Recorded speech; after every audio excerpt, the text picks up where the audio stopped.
Let's go into 3 John. This letter, interesting backstory. There's a guy that is a missionary evangelist by the name of Demetrius. And everyone likes the guy, and he's one of John's disciples. And he's working kind of under Gaius, who's like the bishop of Ephesus. So you have a guy named Gaius that's over like 60, 70 churches.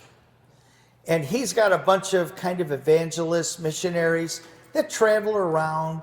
And that way the pastor can visit Gaius or visit Paul or visit Timothy. And this guy Demetrius would fill in the spot, right? And they'd have like a week of revival with Demetrius. And he'd go around like this, right? Well, a guy named Diotrephes doesn't like him and talks Gaius into throwing the guy out, saying, don't use this guy no more. He said something that Diotrephes disagreed with, and Diotrephes gets him thrown out. So Demetrius goes to John. And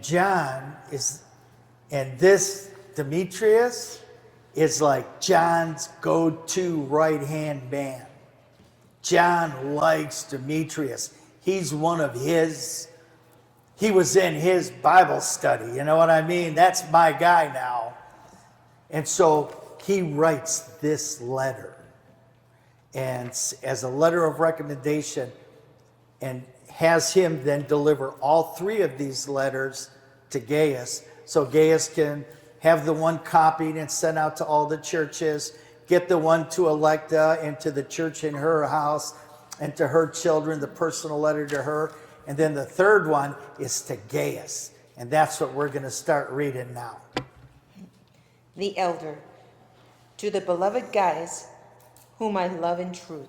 Beloved, I pray that you may prosper in all things and be in health, just as your soul prospers.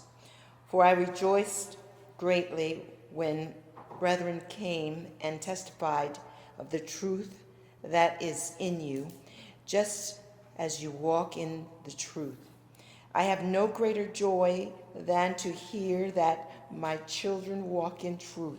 See, and him referring to him as my children, John is the one that personally led him to Christ. You get it? So these guys, like Gaius is real important to John. And John is real important. This is a Paul and Silas, Paul and Luke relationship, like Paul and Timothy. These two they matter to each other. And he's a little bit of a reminder here, because he's about to drop a hammer. Beloved, you do faithfully whatever you do for the brethren and for strangers, who have borne witness of your love before the church. If you send them forward on their journey in a manner worthy of God, you will do well. Because they went forth for his name's sake, taking nothing from the Gentiles. We were therefore ought to receive such, and that we may become fellow workers for the truth. Beautiful. My turn. Now, this is where this letter gets interesting, because Diotrephes, that scoundrel, right? John knows who he is, and he don't like him. And so this is what John now says next to Gaius about the guy that kicked Demetrius out. And he's going to have Demetrius carry this letter back. Listen to this. I wrote to the church, but Diotrephes, who loves to have the preeminence among them, does not receive us.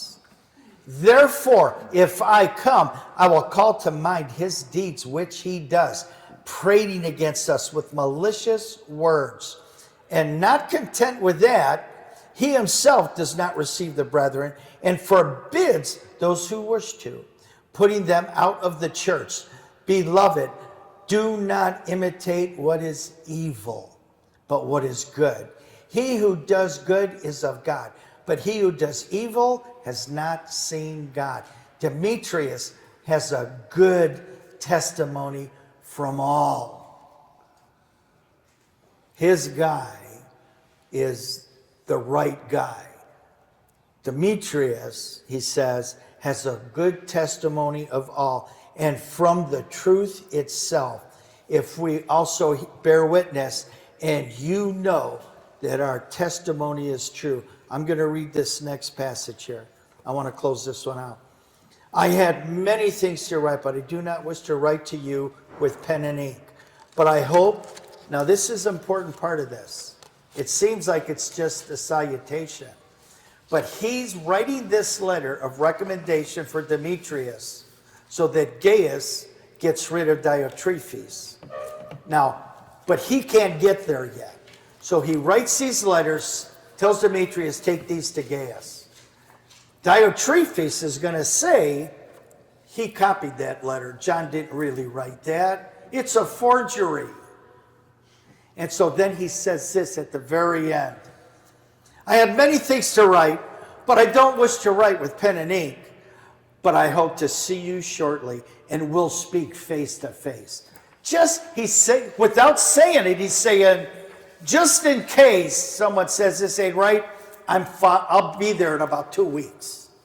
That's what he's saying. In case somebody says it wasn't really me that wrote this letter, I'll see you in a couple of weeks. And then we'll have a little chit-chat.